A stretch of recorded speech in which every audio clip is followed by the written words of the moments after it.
یہ کہانی ہے ایک ایسی سلطنت کی جہاں زمین پر خدا ہونے کا دعویٰ کیا جاتا تھا، مصر کی سرزمین جہاں فرعون کے نام سے ایک ظالم بادشاہ حکومت کرتا تھا۔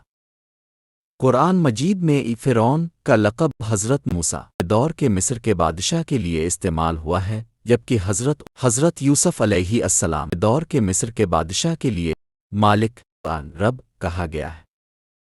اس سے صاف ظاہر ہوتا ہے کہ فرعون محض ایک ذاتی نام نہیں بلکہ ایک لقب تھا، ایک ایسی ظالمانہ حکمرانی کا نشان جو طاقت، غرور اور خدائی دعووں سے بھرپور تھی۔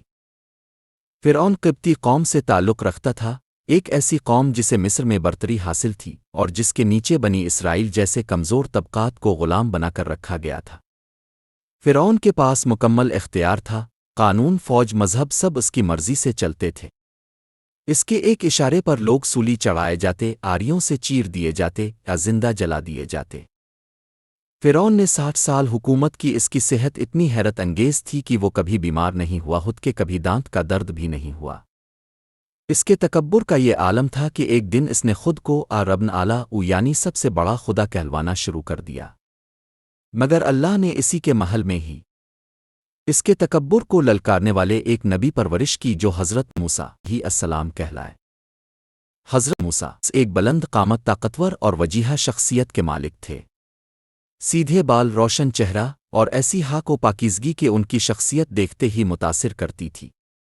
ایک دن جب وہ شہر کے ایک سنسان علاقے سے گزر رہے تھے تو انہوں نے 2 آدمیوں کو لڑتے دیکھا، ایک قبطی تھا یعنی فرعون کی قوم سے، اور دوسرا بنی اسرائیلی جو کمزور، خوفزدہ اور مظلوم نظر آتا تھا۔ بنی اسرائیلی چیخ کر بولا، اے موسیٰ، میری مدد کرو، یہ قبطی مجھے مار ڈالے گا۔ حضرت موسیٰ کو یہ ظلم برداشت نہ ہوا، انہوں نے صرف ایک مکہ مارا تاکہ اسے روکیں، مگر وہ قبطی زمین پر گرتے ہی دم توڑ گیا۔ یہ دیکھ کر حضرت موسیٰ آ گئے، ان کا مقصد قتل نہیں تھا بلکہ مظلوم کی مدد تھی۔ وہ فوراً اللہ کے حضور جھک گئے اور دعا کی، اے میرے رب، میں نے اپنی جان پر ظلم کیا، مجھے معاف فرما۔ اللہ تعالیٰ نے ان کی توبہ قبول فرمائی اور ان کے دل کو سکون عطا فرمایا۔ لیکن معاملہ ختم نہیں ہوا۔ قبطیوں کو جب اپنے آدمی کی لاش ملی تو فرعون کے دربار میں بحث چھڑ گئی، قاتل کی تلاش شروع ہوئی۔ اگلے دن حضرت موسیٰ شہر کے بازار میں گزر رہے تھے کہ وہی بنی اسرائیلی شخص ایک اور قبطی سے جھگڑ رہا تھا۔ اس بار بھی اس نے حضرت موسیٰ کو مدد کے لیے پکارا، مگر موسیٰ نے سختی سے کہا، تم تو واقعی بڑا جھگڑالو شخص ہو۔ موسیٰ جیسے ہی آگے بڑھے تاکہ لڑائی کو روک سکیں، بنی اسرائیلی ڈر گیا اور زور سے چلایا، کیا تم مجھے بھی ویسے ہی قتل کرو گے جیسے کل ایک شخص کو قتل کیا تھا؟ بس یہ جملہ ہی کافی تھا، لوگوں کو یقین ہو گیا کہ کل کا قاتل موسیٰ۔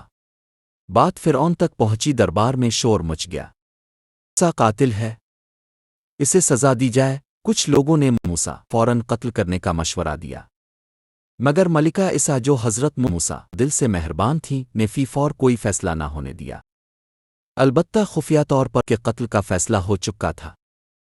اسی رات ایک نیک دل شخص جو فرعون کے درباریوں میں سے تھا مگر دل سے حضرت موسیٰ خیر خواہ تھا، چپکے سے ان کے پاس آیا اور بولا، دربار والے تمہیں قتل کرنا چاہتے ہیں، فوراً یہاں سے نکل جاؤ۔ حضرت موسیٰ شہر چھوڑنے کا فیصلہ کر لیتے ہیں۔